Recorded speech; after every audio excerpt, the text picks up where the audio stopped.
Antartika tidak memungkinkan Anda menghadirkan arsitektur. Itu menentang rancangan kita dan menolak upaya kita melalui berbagai taktik. Ia menguburnya, ia membekukannya.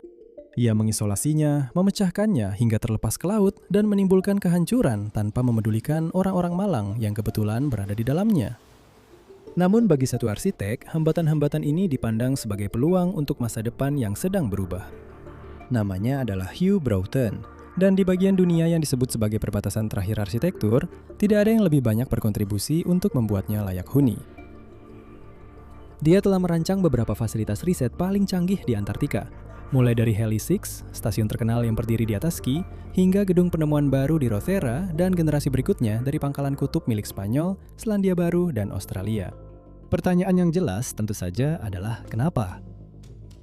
Jawabannya adalah, sementara kebanyakan dari kita menganggap Antartika sebagai tempat terpencil dan beku yang tidak terlalu berharga, sebenarnya itu adalah salah satu tempat terpenting dan yang paling cepat berubah di planet ini.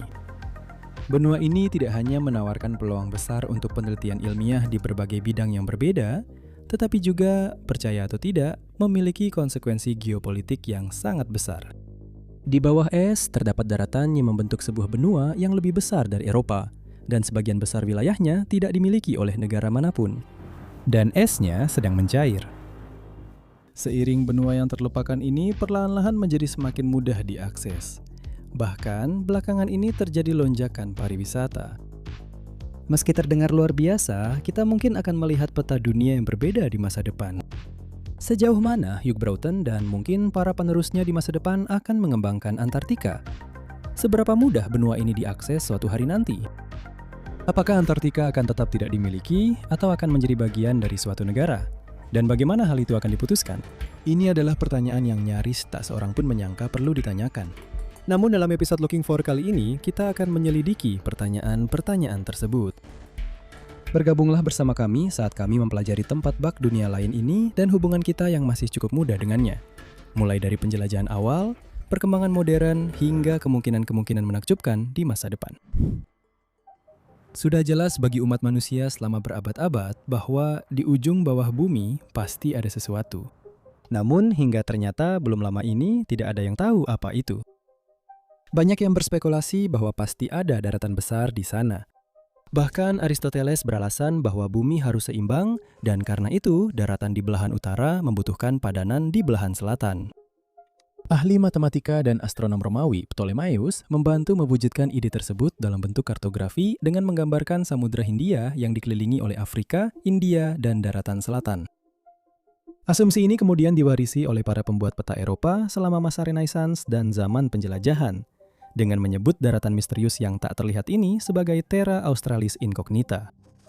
Namun seiring semakin banyak wilayah belahan bumi selatan yang dieksplorasi dan dipetakan, gagasan tersebut tampaknya perlahan-lahan mulai terbantahkan. Ketika Australia, Selandia Baru, dan Tierra del Fuego di Amerika Selatan secara bertahap terbukti bukan bagian dari satu benua selatan yang sangat besar, mitos tersebut menyusut, namun tidak pernah benar-benar hilang. Pada tahun 1770-an, Kapten Cook dan krunya menjadi yang pertama berlayar melewati lingkaran Antartika, dan tetap saja mereka tidak melihat apa-apa. Hal ini sangat penting karena membuktikan bahwa jika memang ada benua selatan, letaknya sangat jauh di selatan hingga tertutup es kutub.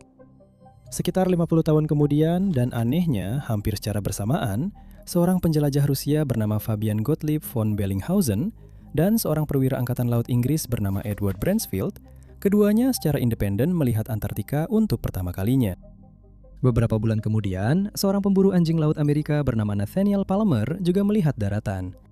Ketiga penampakan itu terjadi pada tahun 1820.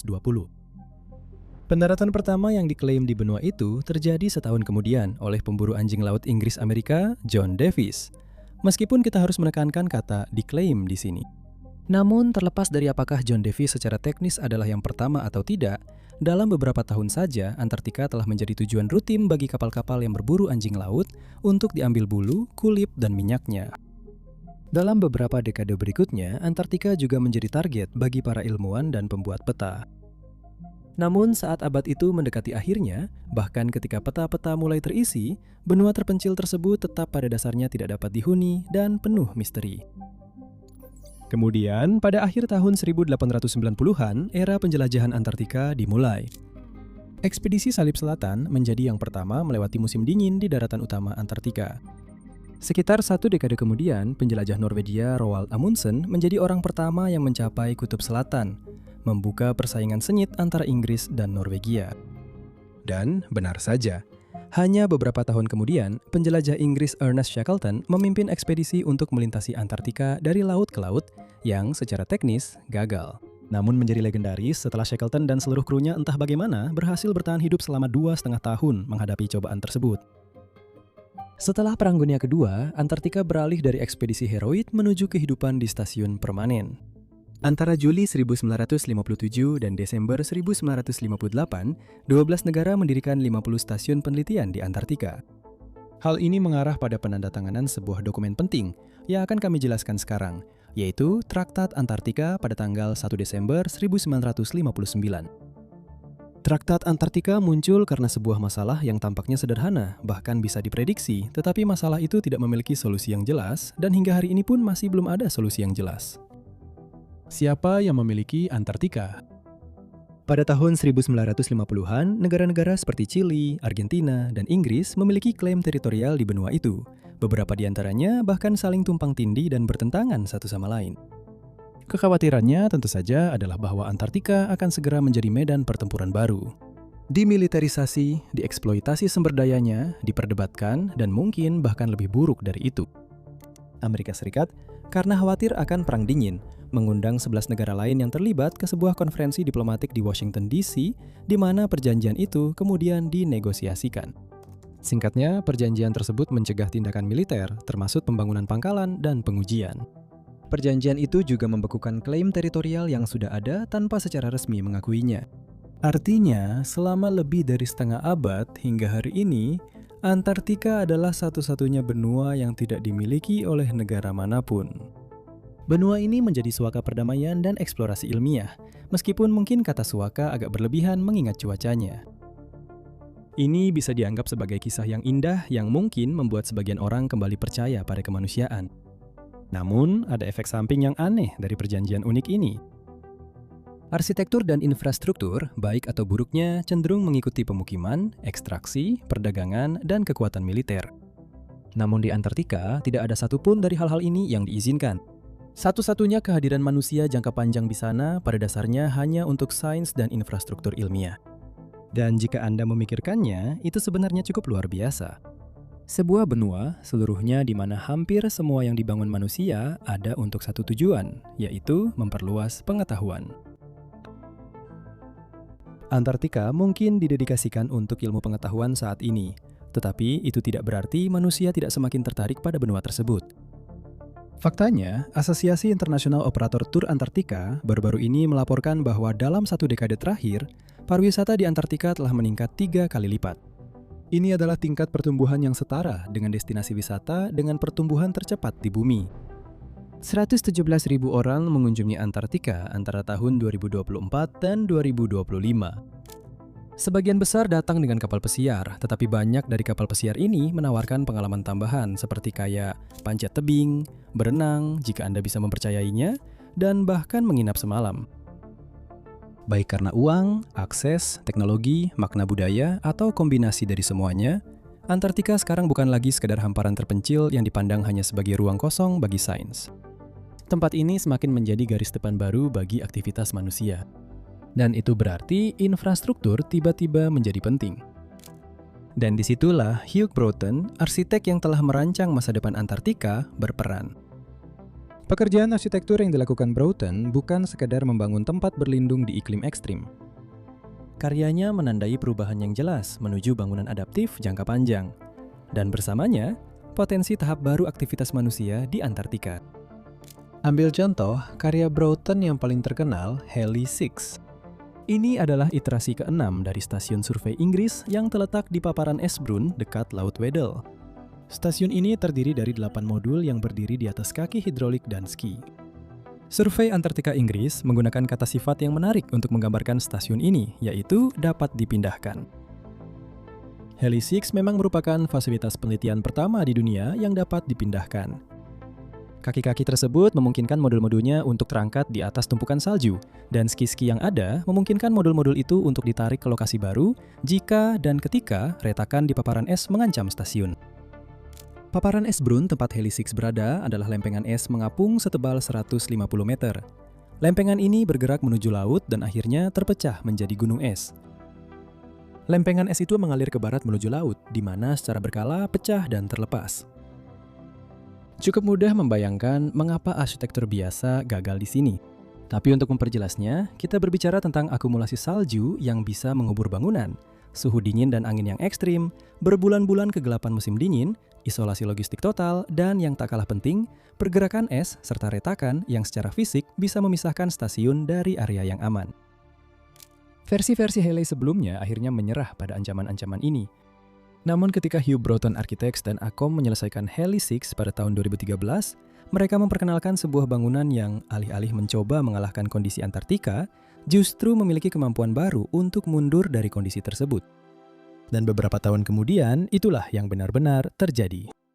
Selama musim panas Austral 2016 sampai 2017, Heli 6 berpindah dengan ski sejauh 23 km ke lokasi yang lebih aman untuk menghindari jurang di paparan es Bran yang telah menunjukkan pergerakan. Heli 6 hanyalah contoh yang paling terkenal.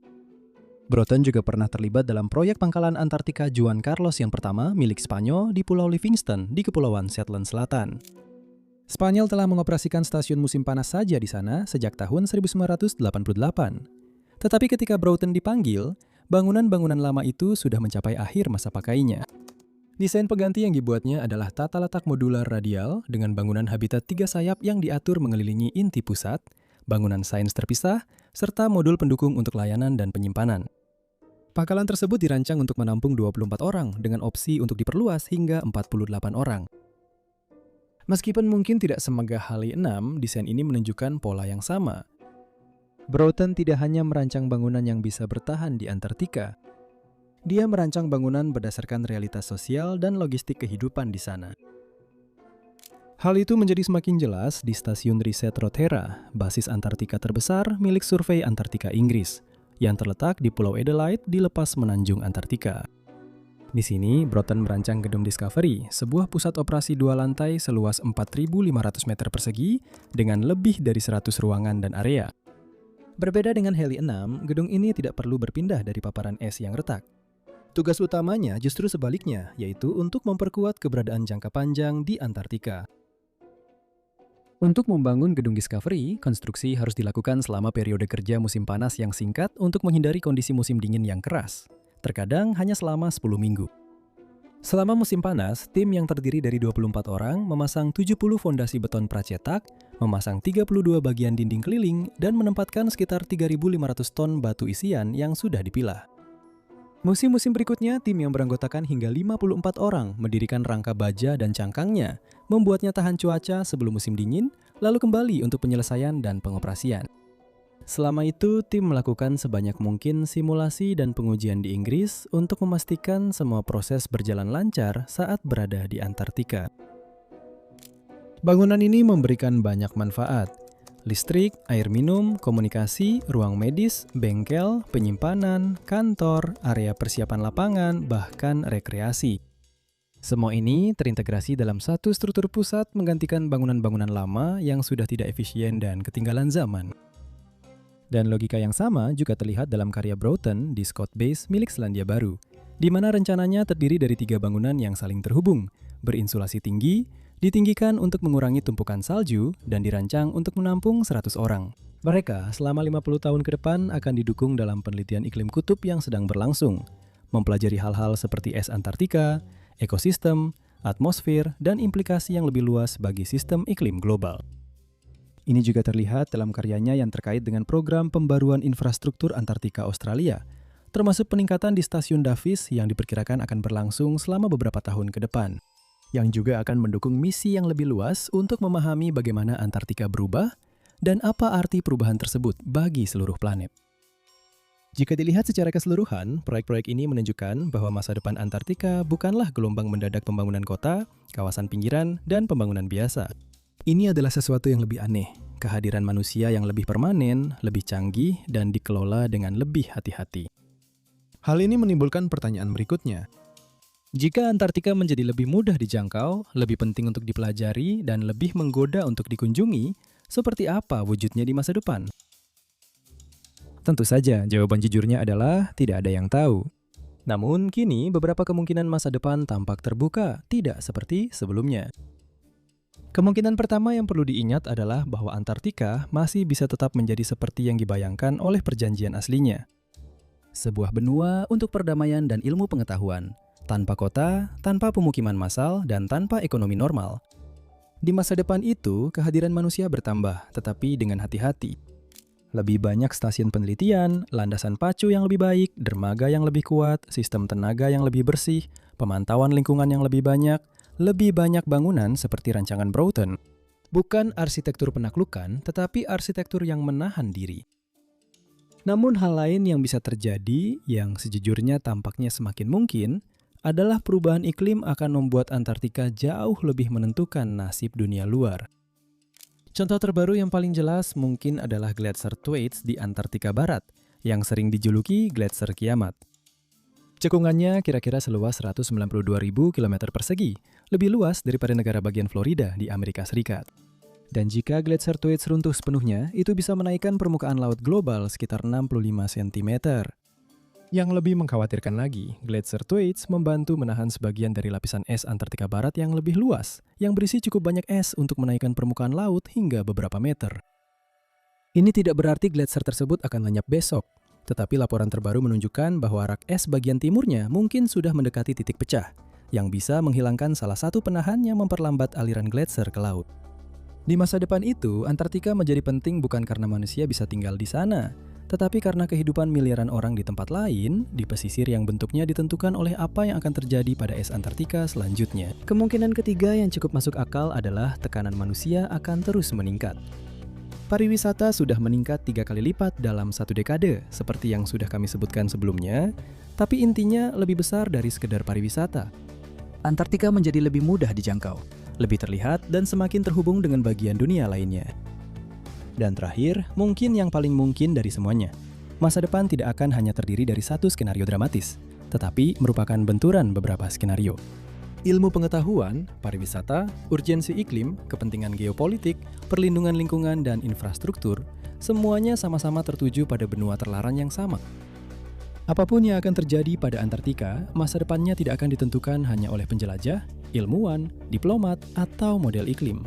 Itu juga akan ditentukan oleh arsitektur, oleh sistem fisik yang menentukan bagaimana manusia bisa bertahan di sana, seberapa kecil dampak mereka saat tinggal, dan apakah mereka bisa membangun tanpa mengubah perbatasan terakhir menjadi sekedar perpanjangan dari dunia asal mereka. Broughton membuktikan bahwa dia bisa mempercepat inovasi setelah memenangkan kontrak Halley 6, dan proyek-proyeknya setelah itu menunjukkan bahwa dia memahami betul pentingnya infrastruktur dalam mempersiapkan Antartika untuk masa depan. Namun meskipun kita memiliki beberapa petunjuk yang menarik dan mengkhawatirkan tentang kemana masa depan itu akan menuju, kita tidak akan tahu pasti sampai kita mencapainya. Terima kasih semuanya sudah menonton video ini. Jika Anda menikmati mempelajari tentang desain visioner terbaru di Antartika, coba tonton video terbaru kami tentang rencana tak terduga Dubai untuk menghindari Selat Hormuz. Ini adalah salah satu proyek rekayasa paling ambisius yang diusulkan dalam beberapa dekade terakhir, dan detailnya kemungkinan besar akan mengejutkan Anda. Itu saja untuk saat ini. Sampai jumpa di lain waktu di Looking For.